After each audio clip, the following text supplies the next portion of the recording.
කතංසු ලබතේ පඤ්ඤං ප්‍රඥාව කෙසේනම් ලැබගම්ද?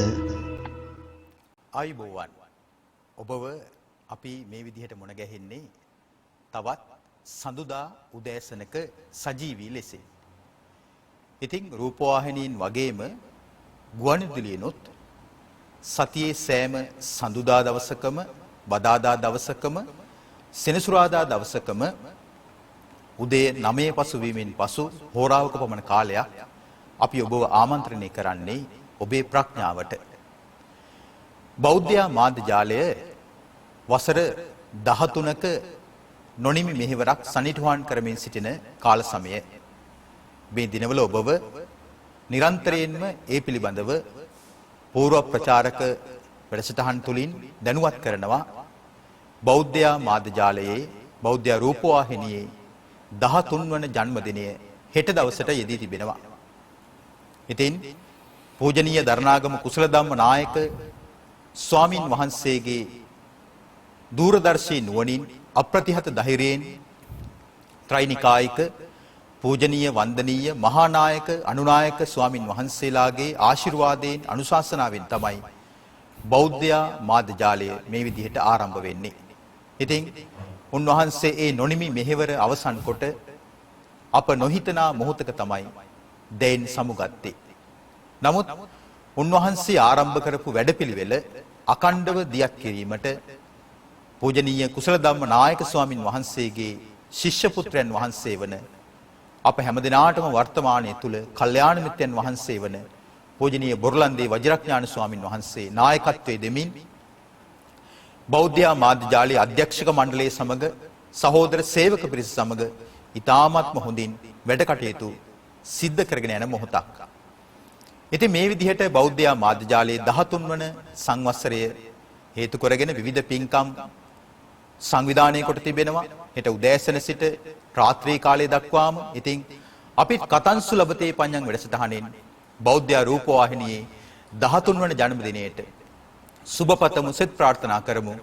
තව চিරාත් කාලයක් ලෝසසුන් වැඩ කැමැතිව උතුම් බුදුරජාණන් වහන්සේ වදාළ නිර්මල ශ්‍රී සද්ධර්මයේ දෙව් මිනිස් ලෝකයාගේ සිත් සතන් පහන් කරමින් අමා නිර්වාණ ద్వාරය විවෘත කර ගැනීමට බෞද්ධ මාධ්‍ය ජාලයේ ගරු නායක ස්වාමින් වහන්සේ ඇතුළු අධ්‍යක්ෂක මණ්ඩලයටත් සේවක පිරිසටත් තුනුරුවනේ අනන්ත ආශිර්වාදයෙන් සිළු දෙවියන්ගේ දේව පිහිට රැකවරණයෙන් ඒ හැකියාව තව තවත් ලැබේවා ලැබේවා ලැබේවා. එමෙන්ම කවදත් බෞද්ධ මාධ්‍ය ජාලයට වැඩම කරමින් සද්ධර්ම දේශනා පවත්වන, ධර්ම සාකච්ඡා පවත්වන, සම්බුද්ධ වන්දනා පවත්වන නොයෙකුත් ආකාරයේ විවිධ ආමිසමය පූජා පින්කම් වලට සම්බන්ධ වන පූජනීය මහා සංඝරත්නයට මෙන්ම කවදත් 24 පැය පුරාවට ක්‍රියාත්මක වන මෙම සදහම් ක්‍රියාන්විතයට ඔබගේ නොමසුරු දායකත්වයේ ලබාගෙන කටයුතු කරන දායකාරකාදී පින්වත් දෙස් විදෙස් හැම දෙනාටමත් තෙරුවණේ අනන්ත ආශිර්වාදයෙන් සියලු යහපත වේවා,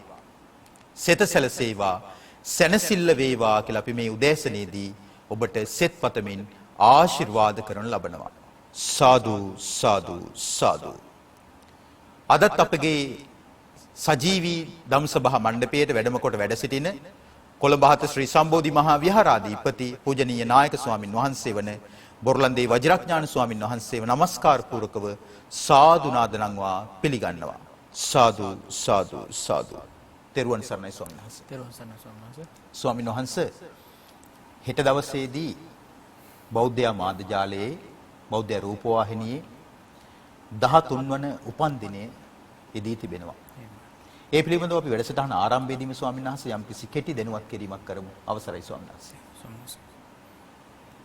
ගෞරවනීය පූජනීය මහා සංඝරත්නයන් අවසරයි. වාසනාවන්ත පින්නතුනි,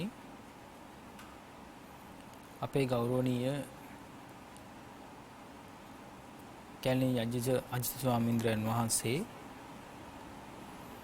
සිහිපත් කළා හෙට දවසේ විශේෂත්වයේ පිළිබඳව. හෙට දවස බෞද්ධ නාලිකාවට සුවිශේෂී දිනයක් කියලා. මීට 13 වසරකට ඉහතදී තමයි පූජනීය බෝධිසත්ව ගුණෝපේත දන්නාගම කුසල ධම්ම අපගේ නායක ස්වාමීන් වහන්සේ විසින් බෞද්ධ නාලිකාව ආරම්භ කරන්නට යෙදුනේ. ඉතින් පැය 24 මුළුල්ලෙහිම බෞද්ධ රූපවාහිනිය තුලින් දෙස් විදෙස් හැම දිනාටම දහම් පිපාසාව දුරු කර ගැනීම සඳහා ධර්මඥානයේ දියුණු පමුණු කර ගැනීම සඳහා එපමණක් නෙවෙයි හැම කෙනෙක්ම කියන කාරණයක් තමයි ජීවිතය ගත කරනකොට එක පැත්තකින් ප්‍රායෝගිකව ඒ අයට දැනෙන ඒ අයට මුහුණ පාන්න සිද්ධ වෙන නොයෙකුත් විදිහේ ගැටලුකාරී තත්වයන් ප්‍රශ්න निराකරණය කර ගැනීමේ හැකියාවක් තිබෙනවායි කියන කාරණය. එපමණක් නෙවෙයි එදිනෙදා මතු නොවුණු කාරණාවක් හැටියට එහෙම නැත්නම් අත්දැකීමක් නොවුණත් ධර්මයේ අවබෝධයේ පිණිස එහෙම නැත්නම් මගඵල නිවන් අවබෝධ කර ගැනීම පිණිස අවශ්‍ය කරන දහම් ඒ විදිහට කාරණා නිරන්තරයෙන්ම ශ්‍රවණය කරන්නට අවස්ථාව සැලසෙනවා. ඒ වගේම ධර්ම දානමය පින්කම සිදු කරගන්න පින්නතුන් අපි දන්නවා එක් වතාවකින් සෑහීමකටපත් වෙන්නේ නැතුව පුළුවන් හැම අවස්ථාවකදීම තමන්ගේ ජීවිතයට ධර්ම දානමය පින්කම සිද්ධ කරගන්න අවස්ථා අපි දැකලා තියෙනවා. ඉතින් ඒ නිසා හැම දිනාගේම සතුටු භාවයට සන්තෝෂයට ඒ වගේම ප්‍රීතියට ප්‍රමෝදයට පත් වෙන කාරණයක් තමයි එතකොට විශේෂයෙන්ම නිරන්තරයෙන්ම ධර්ම ශ්‍රවණය කරන්නට අවස්ථාව සැලසීම. මේ කාරණාත් එක්ක ගත්තාම හෙට දවසේ බෞද්ධ රූපවාහිනී නාලිකාවේ 13 වන සංවත්සරයේ දිනේ ගුවන්විදුලි බෞද්ධ ගුවන්විදුලියට විශේෂ දවසක් අලුත් මැදිරියක් එහෙම නැත්නම් පාලක මැදිරියක් නිර්මාණය කරලා විශාල මුදලක් ඒ වෙනුවෙන් විපැහැදම් කරලා දායක පින්නතුන්ගේ ආධාර උපකාර මත අපිට හැකියාව ලැබුණා විශේෂයෙන් නිවසේ ඉන්න හැම කෙනාටම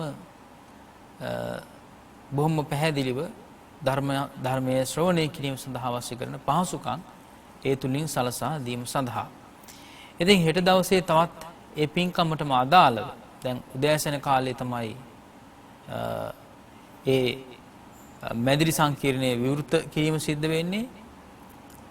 මේ සඳහා ආරාධිතයෙක් හැටියට ඒ විදිහට අපි පමුණවා ගන්නට කැඳවා ගන්නට අදහස් කළේ 30 වසරක් තිස්සේ පැවති මහා කුරිරු යුද්ධයේ නිමා කරන්නට සේනාධිනායකයන් ලෙස එදා එවැනි කටයුතු වල නිරත වෙලා ඉන්න වෙලාවක තමයි බොහෝම දැන් එදා දවසේ අපේ නායක ස්වාමීන් වහන්සේ සිහිපත් කරපු දෙයක් තමයි එදා දවසේ එතුමන්ට ඉතා දුර බැහැර හිටපු නිසා ඇත්තටම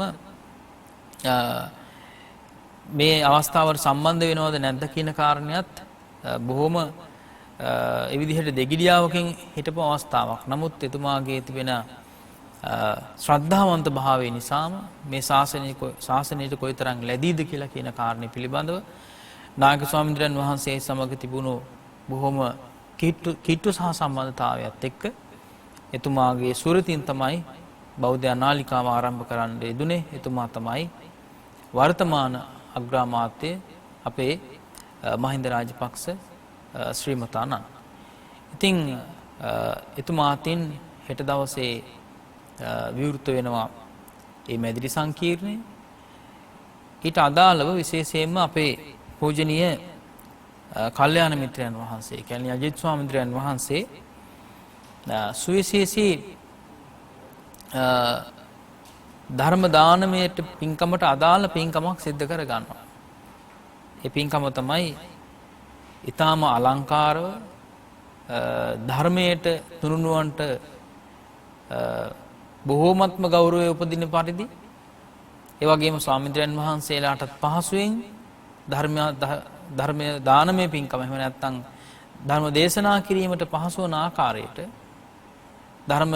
ධර්මයට ඒ විදිහට ගරු ගහම්බීර විදියට නිර්මාණය කරන්නට යෙදුණු ධර්මාසන පූජාවක් අපේ කැලියජි ස්වාමීන් වහන්සේගේ දායකත්වයෙන් සිද්ධ වෙනවා ඒ මේනියන්ගෙත් සහ සම්බන්ධතාවය ඇති කරගෙන. ඉතින් හෙට දවසේ තමයි මේ පින්කම සිද්ධ වෙන්නේ. ඒ වගේම සුවිශේෂී මල් ආසනයක් සකස් කරලා තියෙන මෑණියන් කෙනෙක් ඒ පින්කම සිද්ධ වෙනවා. මේ පින්කම් වලට අමතරව සමස් කාලයේදී තමයි අපි අපේක්ෂා රෝහල මුල් කරගෙන තවත් පින්කම් මාලාවක් සංවිධානය කළ තිබෙන්නේ. සුවිශේෂී ධර්ම දේශනාවක් අපේ පූජනීය රදාවඩුන්නේ ඥානවිමල ස්වාමීන් වහන්සේ තමයි මේ පින්කම එහෙම නැත්නම් ධර්ම දේශනාව සිදු කරනු ලබන්නේ. ඒ වගේම 108කින් සමන්වාගත බෙහෙත් ඖෂධ පූජාව සිද්ධ වෙනවා. ඒ වගේම ඒ රෝගීන් සඳහා සුවිශේෂී ඖෂධ වර්ග අපි ලබා දීමට කටයුතු කරලා තිබෙනවා. ඒ වගේම තමයි ඒ රෝගී වුණු පුංචි දරුවන්ගේ ඒ විදිහට හිතසුව පිණිස එහෙම නැත්නම් ඒ අය සතුටු කිරීම සඳහා සුවිශේෂී වැඩසටහනකුත් අපි සංවිධානය කළ තිබෙනවා. මේ ආදී ඊටාම වටිනා වැදගත් ශාසනික සමාජීය කටයුතු රාශියක් පින්කම් රාශියකට හෙට දවසේ පින්තුන්ට සජීවීව සහ සම්බන්ධ වෙන්නට අවස්ථාව සැලසීලා තිබෙනවා. එහෙමයි. ස්වාමීන් වහන්සේ අපේ සුපුරුදු මාතෘකාවට අපි යමු. මෙහෙනම් ස්වාමීන් වහන්සේ අවසරයි. අපි ස්වාමීන් වහන්සේ කතා කරමින් සිටින්නේ සංයුක්ත නිකායේ ගාථා සහිත ධර්ම කොටාසේ වන දේවතා සංයුක්තයේ දෙවන වග්ගයේ වන නන්දන වග්ගයේ සූත්‍ර දේශනා පිළිබඳවයි. එහෙම සම්පූර්ණ. අපි පසුගිය සෙනසුරාදා උදෑසනේදී කතා කළා ස්වාමීන් වහන්සේ ආරම්භක දේශනාව වන නන්දන සූත්‍රය. එහෙමයි. එහා සමානම නමකින් සමන්විත දෙවන දේශනාව නන්දති සූත්‍රය. එහෙම. නන්දති කියන්නේ සතුට වෙනවා කියන එකනේ. එහෙම. ස්වාමීන් මේ දේශනාවේදී අර පෙර පරිදිම මේ රූපකායික දෙවි කෙනෙක් රූපාවචර දෙවි කෙනෙක් තමයි බුදුරජාණන් වහන්සේ අභිමුවට පැමිණිලා මේ දෙවියාගේ අදහස දෙවියා දක්වන්නේ. එහෙම. අපි ස්වාමීන් වහන්සේ නන්දති සූත්‍රය ආරම්භ කරමු අවසරයි ස්වාමීන් වහන්සේ. එහෙම සම්මාස. පින්නතුනේ එක්තරා දේවතාවෙක් මේ විදිහට භාග්‍යවතුන් වහන්සේ සමීපෙහි සිහිපත් කළා. ඒ දේවතාව මේ විදිහට පැමිණෙන්නේ ඒකමන්තං ටිතාකෝසා දේවතා භගවතෝ සම්තිකේ ඉමං ගාතං අභාසී මේ විදිහට ගාතාව ප්‍රකාශ කරනවා. නන්දති පුත්තේහි පුත්තිමා ගෝමිකෝ ගෝහි තතේව නන්දති උපදීහි නරස්ස නන්දනා නහිසෝ නන්දති යෝ නිරූපදීති. පුතුන් ඇත්තේ පුතුන්ගෙන් සතුටු වෙයි. එසේම ගවහිමියා ගවයන්ගෙන් සතුටු වෙයි. මේ කාම උපදීහුම මිනිසාගේ නන්දනයෝය. යමෙක් උපදී නැත්තේද හෙතෙමේ සතුටු වෙන්නේ නැහැ, නොම සතුටු වෙයි. මේ විදිහටයි අදහස් ප්‍රකාශ කළේ දෙවි කෙනා. එහෙමයි. පිළිතුරු ගාථා බුදුරජාණන් වහන්සේ දේශනා කළා. සෝචති පුත්තේහි පුත්තිමා ගෝමිකෝ ගෝහි තතේව සෝචති උපදීහි නරස්ස සෝචනා නහිසෝ සෝචති සෝ නිරූපදීති. පුතුන් ඇත්තේ පුතුන්ගෙන් ශෝක කෙරෙයි. එසේම ගවහිමියා ගවයන්ගෙන් ශෝක කෙරෙයි. මේ කාම උපදීහුම මිනිසාගේ සෝචනයෝය. යමෙක් උපදී නැත්තේද හෙතෙමේ නොම ශෝක කෙරේ. එහෙමයි. ශෝක කරන්නේ නැහැයි කියලා බුදුදහම දේශනා කළේ කෙලෙස් නැති කරන කෙනා. එහෙමයි. ස්වාමීන් වහන්සේ දැන් මේ සංයුක්ත නිකාය සගත වග්ගයේ නන්දති සූත්‍රයේටම සමගාමීවම හරි අපූර්ව සූත්‍ර ධර්ම දේශනාවක් සඳහන් වෙනවා මේ කරුණුම අදාළ කරලා. කියන්නේ මේ ගාථා දෙක මේ විදිහටම තියෙනවා. එහෙම. කුද්දක නිකායේ සුත්ත නිපාතයේ දණීය ගෝපාල සූත්‍රය. එහෙම. ස්වාමීන් මේ දේශනාව අපිට ඒකේ නන්දති සූත්‍රය විග්‍රහ කරගන්නට සම්බුද්ධ භාෂිතය තුළ තියෙන හොඳම දේශනාව තමයි මේ දණීය ගෝපාල සූත්‍රය ස්වාමීන් වහන්සේ. මුලින්ම මම ස්වාමීන් වහන්සේ ඒකේ නිදාන කතාව පොඩ්ඩක් පවසන්නම් අවසරයි. එහෙම සම්මාස. ඒක වෙන්නේ සදහවතුනේ මේ ආකාරයට.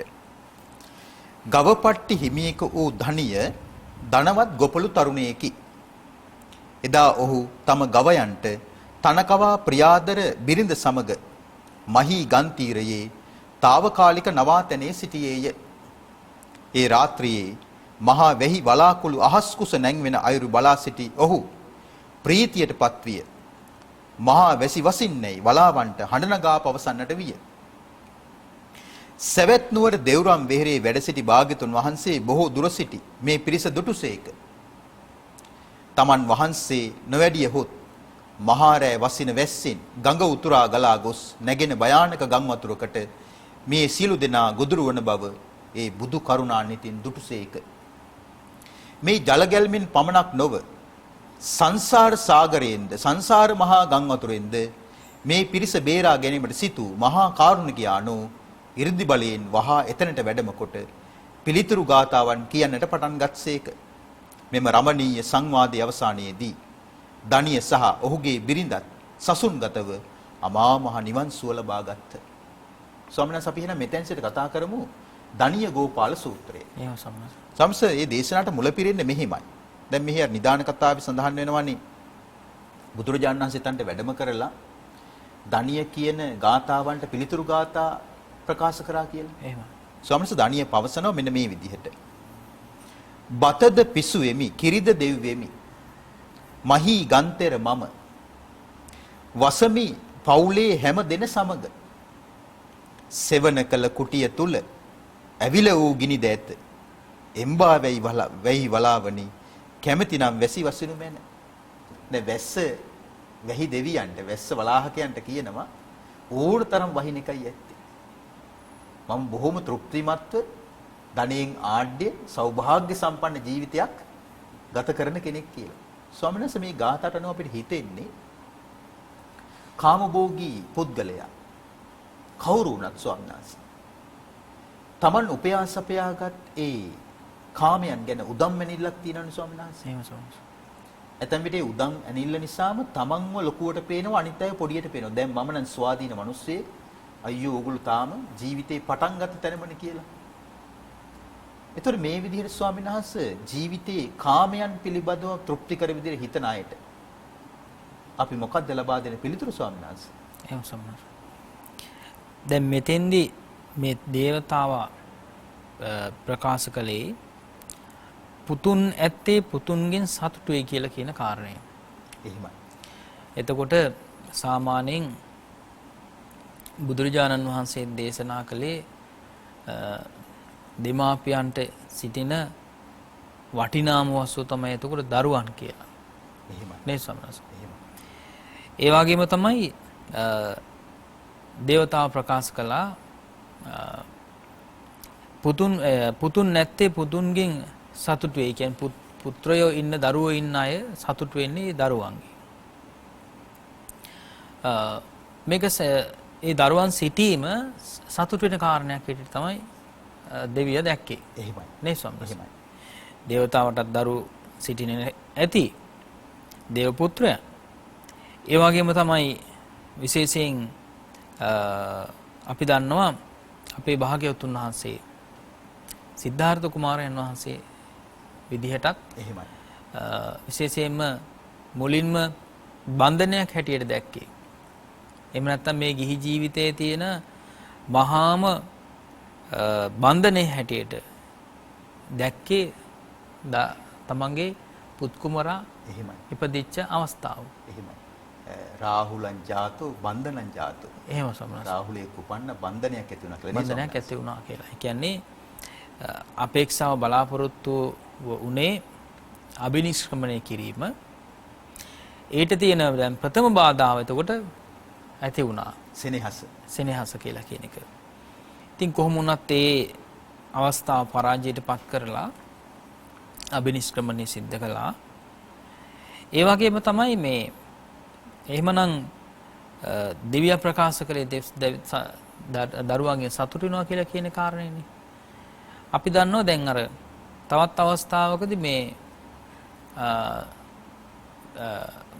ගාමිණී කියලා කියන තරුණයෙකුට නේ ස්වාමීන් වහන්සේ. ගාමිණී කියලා කියන තරුණයාට බුදුරජාණන් වහන්සේ දුක පිළිබඳව හොඳ දේශනාවක් සිද්ධ කළා. භද්‍රක ගාමිණී. එහෙම. නේ ස්වාමීන් වහන්සේ. එතෙන්දිත් ඒ දුක අවබෝධ කරලා දීම සඳහා එහෙම නැත්නම් දුක කියලා කියන එක මතු කිරීම සඳහා යොදාගත්තේ පුත්‍රයන්ට ඇති සෙනෙහස, දරුවන්ට ඇති සෙනෙහස. එහෙමයි. නේද? එහෙමයි. අත්දැකීමක් විදිහටම ඒ භද්‍රක ගාමිණීගෙන් භාග්‍යවතුන් වහන්සේ අහන්නේ ඒ විදිහට මේ ඔබට දරුවෝ ඉන්නවද? බිරිඳ කොහොමද මුණ ගැහුනේ? නේද? එහෙමයි. මේ කාරණා ඒ භද්‍රක ගාමිණීගෙන් අහනවනේ බුදුරජාණන් වහන්සේ. එතකොට ඒ දරුවා අධ්‍යාපනය ලබන්නට ගිහිල්ලා ඇරලවල තියෙන බොහොම ඈත. එහෙමයි. නේද? එහෙමයි. එතකොට දිනපතාම ඒ විදිහට ශිප්ෂතර හදාarලා නැවත ගෙදරට එනකන් බොහෝම බයෙන් තමයි ගත කරන්නේ. එහෙමයි. තාත්තලා එහෙමයි. ස්වාමීන් වහන්සේ සෙනෙහස ගින්නක්. එහෙම සමහර. අම්මලා එහෙමයි තාත්තලා එහෙමයි. එතකොට තමන්ගේ ළඟින් ඉන්නකොට හැම දෙයකටම අපි දැන් දරුවෝ කියලා කියන්නේ පුංචි අවදී ඉඳලා බොහොම සෙල්ලක්කාරව දැන් පුංචි කාලේ නම් ගින්දර වතුර කියලා කියන දේවල් මොනවද කියලා දන්නේ නැහැ. එහෙමයි. නේද? එහෙමයි. ඒ වගේම පරිස්සම් කරගන්නත් ඕනේ.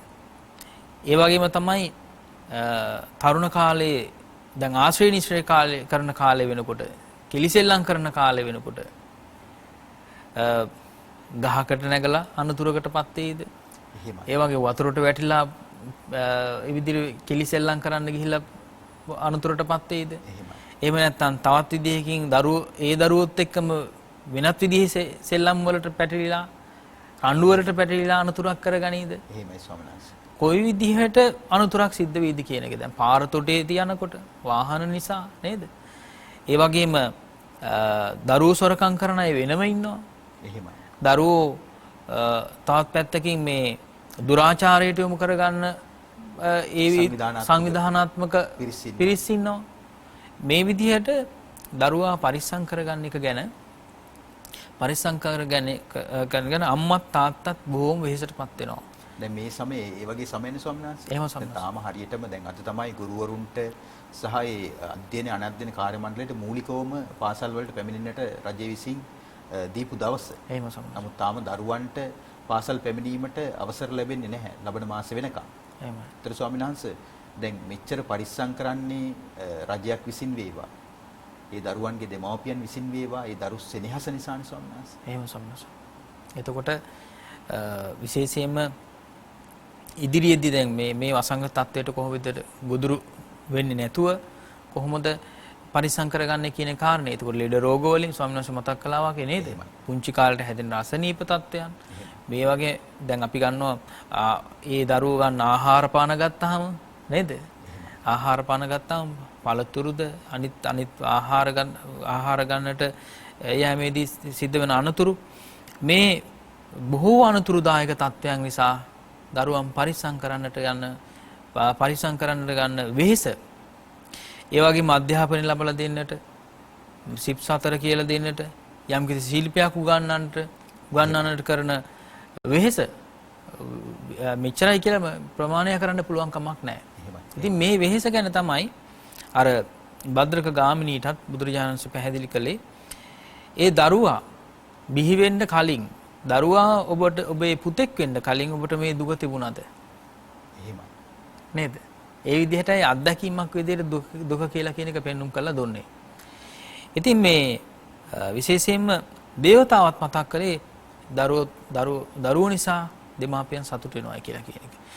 තවත් පැත්තකින් අපි ගත්තාම ස්වාමීන් වහන්සේ දෙමාපියන් එක්ක මේ දරුවොත් එක්ක ගත කරන මේ ඒ විදිහට සහසම්බන්ධතාවයත් එක්ක ගොඩාක් දරුවන්ගෙන් සතුට වෙන අය. දැන් දෙමාපියෝ බලාපොරොත්තු වෙන ඒ බලාපොරොත්තුව ඉෂ්ට සිද්ධ කරලා දෙන්නට එහෙම නැත්නම් ඉටු කරන්නට දරුවෝ සමත් වුණොත් තමයි දෙමාපියන්ට සතුටක් ඇති වෙන්නේ. එහෙමයි. අපි පෙන්නපු මාර්ගයේ ගමන් කරලා ඉදිරි අනාගතේ මේ තැන් වලට යන්න තමයි අපි පාර කැපුවේ. මග පෑදුවේ. අධ්‍යාපනය ලබා දීලා නොයෙකුත් ශිල්ප ශාස්ත්‍ර උගන්වලා ඒ වගේම සත්පුරුෂයෝ ඒ වගේම මුණගස්සලා නේද? දැන උගත් අය මුණගස්සලා මේ විදිහට විවිධාකාරයෙන් රටටද ජාතියටද ශාසනයටද හැම දෙයකටම ඒ විදිහට සමාජශීලී පුද්ගලයෙක් බවට පත් කරන්න නොයෙකුත් විදිහේ වෙහෙසක් ගන්නවා දෙමාපියන්. ඉතින් මේ වෙහෙසේදී අපිට පැහැදිලි වෙන දෙයක් තමයි අපි බලාපොරොත්තු වෙන විදිහට දෙමාපියන් බලාපොරොත්තු වෙන විදිහට දරුවන්ගෙන් ඒ සතුට ලැබෙනවද කියන කාරණය. දැන් අපි හිතමු යම් කිසි විභාගයකින් සමත් වෙනවා කියලා ස්වාමීන් වහන්සේ. ඒ විභාගයකින් සමත් වෙනකොට තමන් සමහර වෙලාවට දෙමාපිය බලාපොරොත්තු වෙච්ච සාමාර්ථය ලබා ගන්න කීයෙන් දෙනාද? නේද? කීයෙන් දෙනාද? ඒ උච්චතම අවස්ථාවටපත් වෙන්න බැරි වුණත් මධ්‍යම ප්‍රමාණයේ යම් කිසි බොහෝ දෙනෙක් මධ්‍යම ප්‍රමාණයේ යම් කිසි දැනුමක් එහෙම නැත්නම් සාමාර්ථයක් ලබා ගන්නවා. ඒකයි සාමාන්‍ය සිදුවීම. ඒ වගේම තමයි තවත් පිරිසක් විභාගයෙන් අසමත් වෙනවා. ඉතින් අපි විභාගය කියලා ගත්තොත් ඒ දරුවෝ විභාගයට පෙනී සිටලා ඒ ලබා ගන්න සාමාර්ථයෙන් දෙමාපියෝ මේ සතුටු වෙන්න සිද්ධ වෙනවා. ඒක එතකොට විශේෂයෙන්ම මේ සතුට කියලා කියන එක දෙමාපියන්ට ඇති වෙන්නේ මොකක් මුල් කරගෙනද? ප්‍රධාන වශයෙන්ම උපේක්ෂාව කියලා කියන එක මුල් කරගෙන. එහෙමයි. නේද? ඒ හැම දෙයක්ම උපේක්ෂාවෙන් බාර ගන්න සිද්ධ වෙනවමයි. ඒ කියන්නේ සමත් වුණත් අසමත් වුණත් හිත හදාගන්න වෙනවා. හිත හදාගන්න වෙනවා. එතකොට දෙමාපියන් නිසා හිත හදාගන්න වෙන දේවල් තමයි ජීවිතේම සම්පූර්ණයෙන්ම සිද්ධ වෙලා තියෙන්නේ. එහෙම. ඒ කියන්නේ දරුවන්ට දෙමාපියන් නිසා දෙමාපියන් දරුවන් නිසා ස්වාමීන් වහන්සේ මේ අන්‍යෝන්‍ය සහසම්බන්ධතාවයේ ඉවසා දරා ගන්න සිද්ධ වෙලා තියෙන්නේ. එහෙම නැත්නම් සතුට කියලා කියන එක තියාගන්න සිද්ධ කරලා තියෙන ප්‍රධානම කාර්යය තමයි ඒ අවස්ථාවල් වල උපේක්ෂාවෙන් ගත කරලා කටයුතු කරලා තියෙන අවස්ථාව. ඉතින් ඒකනේ බුදුරජාණන් දේශනා කරේ අර සතර බ්‍රහ්ම විහරණ වලින් උපේක්ෂාව දෙමාපියන් තුල පිහිටනවායි කියලා. පැහැදිලිවම. නේ ස්වාමීනි.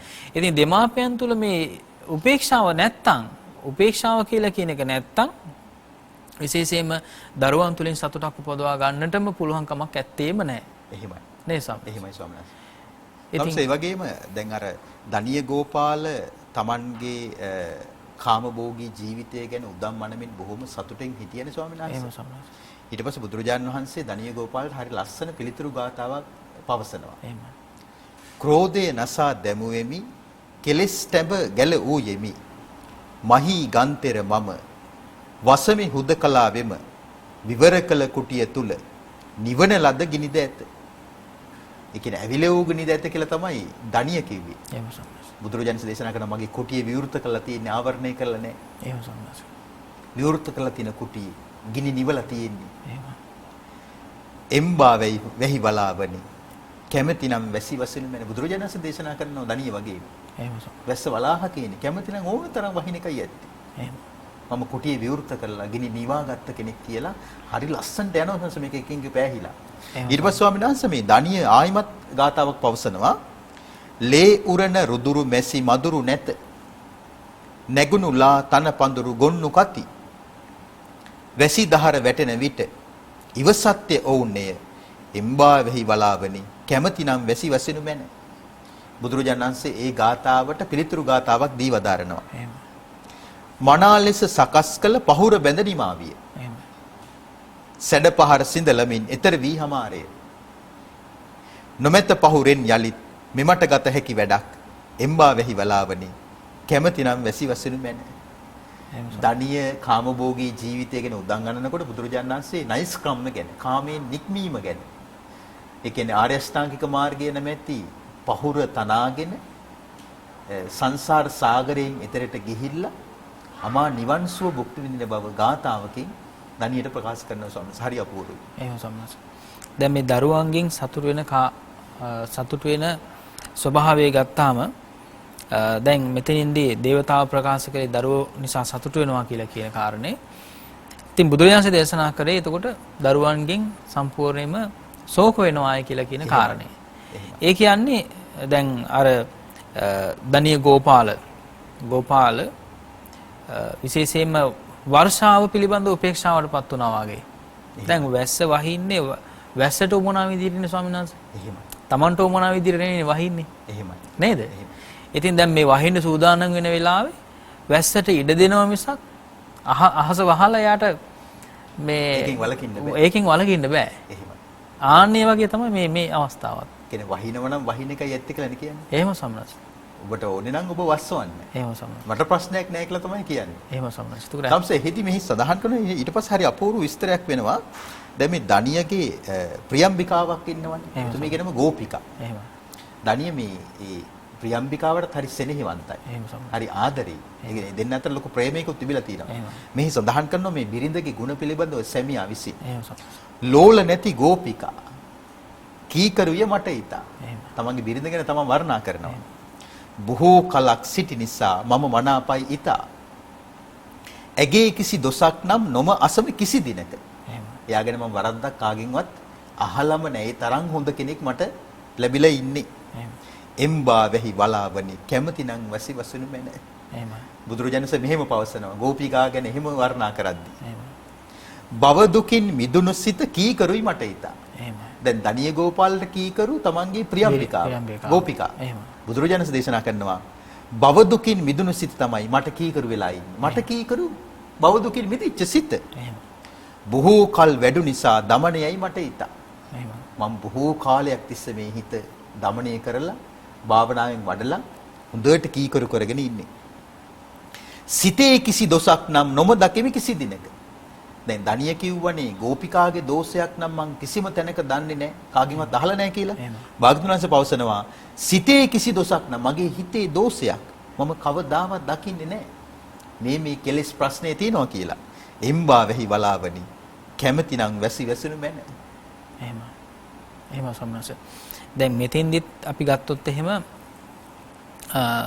ඒ දණිය ගෝපාලට බිරිඳ පිළිබඳ සතුටක් ඇති වුණාට දැන් දෙමාපියන් ගත්තොත් එහෙම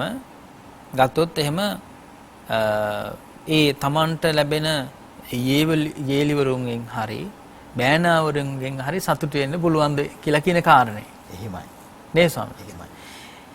විශේෂයෙන්ම අපිට පැහැදිලි සමාජයේ ඒ විදිහට කටයුතු කරනකොට අහන්න දකින්න ලැබිලා ඇති පින්නතුනි ඔබටම අත්දැකීමක් ලැබිලා ඇති ඔබගේ පුතුණුවන්ට දියණිය ලැබිච්ච ආදරණීය දියණිය ආදරේ කළාට සමහර වෙලාවට ඒ දරුවාගෙන් ඒ දෙමාපිය සතුටු වෙන්නේ නැහැ.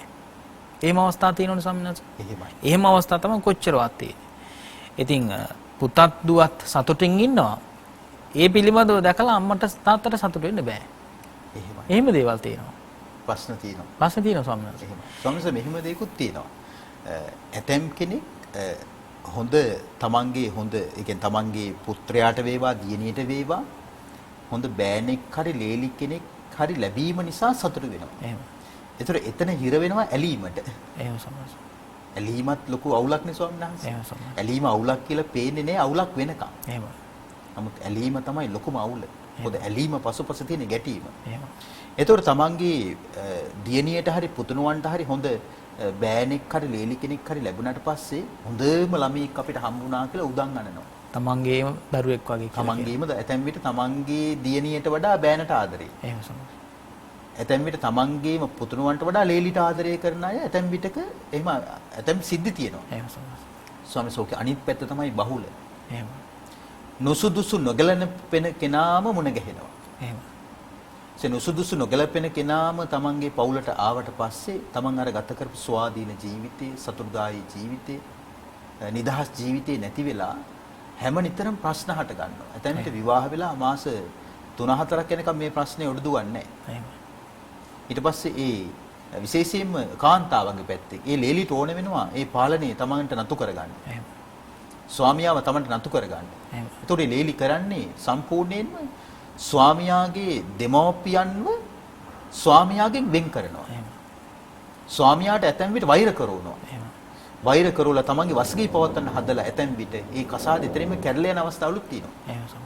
හැබැයි අර මුගලන් මහරහතන් වහන්සේට අර අතීත ජීවිතයක සිද්ධ වුණා වගේ ඇතැම් පුත්‍රයන් තමන් බිරිඳට වසඟ වෙලා තම බිරිඳට රැවටිලා අම්මා තාත්තට පහර දෙන අවස්ථා තියෙනවා. අම්මා තාත්තට හානි කරන අවස්ථා තියෙනවා. ඇතැම් විට ජීවිත හානි කරන අවස්ථා දක්වා මේ සෙනෙහස, මේ ආදරය, මේ ප්‍රේමය, මේ ආලය කියන මේ මවාගෙන එන මාරාවේශය, විස් වලාගෙන එන මාරාවේශයට පුළුවන් තව කෙනෙකුගේ ජීවිතයක් සම්පූර්ණයෙන්ම නැති කරලා දාලා අපාට යන සත්වයක් Tamanටම Taman තුලින් බිහි කරගන්න. එහෙම සම්මත. ඒක තමයි සසරේ ස්වභාවය නේ ස්වාමීන් වහන්සේ. එහෙම සම්මත. දැන් අපි පුංචි වෙලාවක් තියෙන නිසා ස්වාමීන් වහන්සේ ඊළඟට දෙවියන්ගේ ප්‍රකාශය තමයි එසේම ගව හිමියා ගවයන්ගෙන් සතුටු වේ කියලා කියන එක. එහෙමයි. නේ ස්වාමීන් වහන්සේ. එහෙමයි. ඒකට දෙන පිළිතුර තමයි බුදුරජාණන් වහන්සේ එසේම ගව හිමියා ගවයන්ගෙන් ශෝක කෙරේ කියලා කියන එක. එහෙමයි. එතකොට ගව හිමියා අර දරුවෝ රැක බලා ගන්නවා වගේ තමයි ඒ විදිහට ගව පට්ටියක් හිමි නේද? එහෙමයි. ඒ විදිහට ගවයන් කීප දෙනෙක් ඉන්නව වෙන්න පුළුවන්. සමහරලාට ගවයෝ විශාල ප්‍රමාණයක් ඉන්නව වෙන්නත් පුළුවන්. අනිත් ඉන්දියාවේ කතානේ මේවා. එහෙම සම්මත. විශාල ගව පට්ටියක් තිබිලා තියෙන පාටයි මේ විදිහට. එහෙම සම්මත. එහෙමයි. එතකොට ඒ සතුටු වෙන්නේ ඇත්තටම මේ ගවයන් වැඩි වෙන තරමට තමයි එතකොට ගවයි හිමියා සතුටු වෙන්නේ. එහෙමයි. නේද? එහෙමයි. ඉතින් බුදුරජාණන්සේ දේශනා කළා විශේෂයෙන්ම අපි ගත්තාම ඒ ගවයන් මුහුණ පාන්න සිද්ධ වෙන දේවල් ගවයන්ට අවශ්‍ය දේවල් සපුරන්න ඉපැයි. එහෙමයි. නේද?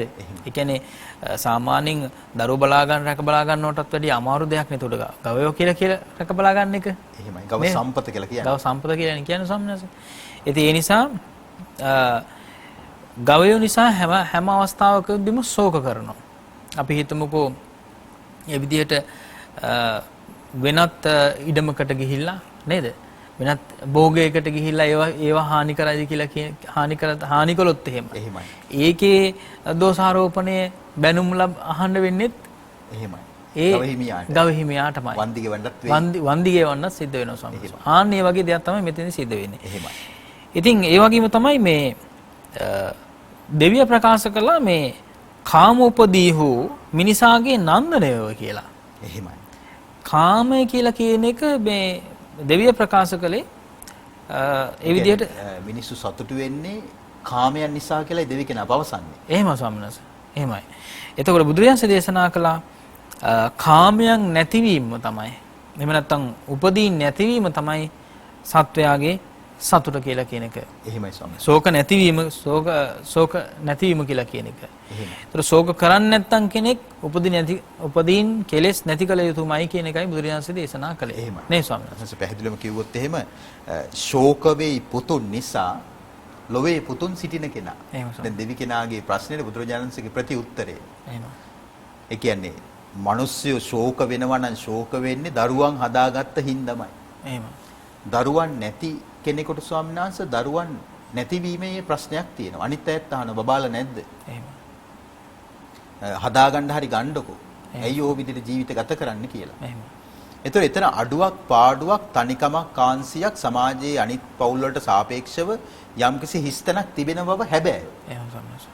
නමුත් ස්වාමීන් වහන්සේ ඒ දරුවෝ නැති කෙනාට දරුවෝ ලැබුණට පස්සේ ඒකෙන් විඳවන්නේ ඔයගලන්ට බබාලා නැහැ නේද කියලා ප්‍රශ්න කරපු අය නෙමෙයි. එහෙම සම්මත. බබාලා හදාගත්තට පස්සේ හදාගත්තයි. මේකෙන් අදහස් කරන්නේ වර්ගයාබෝ කිරීම නරකයි, ජාතිය සංවර්ධනය කිරීම නරකයි කියන එක නෙමෙයි. මේක ඇවිල්ලා සම්පූර්ණයෙන් පරමාර්ථය. මේක බුදුරජාණන්සේගේ ධර්මයේ තුල ගැඹුර කතා කරන්නේ. එහෙම. ජාතිය බෝ කිරීම, දරු සම්පත්තිය කියන එක වෙනම කාරණයක්. සසරට ඇති බන්ධනය නම් වූ දරුවන් පිළිබඳව මේ විදිහට විදර්ශනා ඥාණයෙන් දැකීම වෙනම කාරණයක්. අපි මේ දේවල් පටල ගන්න හොඳ නැහැ නේ ස්වාමීන් වහන්සේ. ස්වාමීන් වහන්සේ තව පැත්තකින් ගත්තොත් මේ දේශනාවේ මේ ගව සම්පත කියලා කියන එකකින් ගව සම්පත කියලා කියන එක ගත්තේ උදාහරණයක් විදිහට විතරයි. එහෙමයි. ඒතර හැමෝම ගවය පාලනය කරන හැකියාව නෙවෙයි කරන්නේ. එහෙමයි. නේද?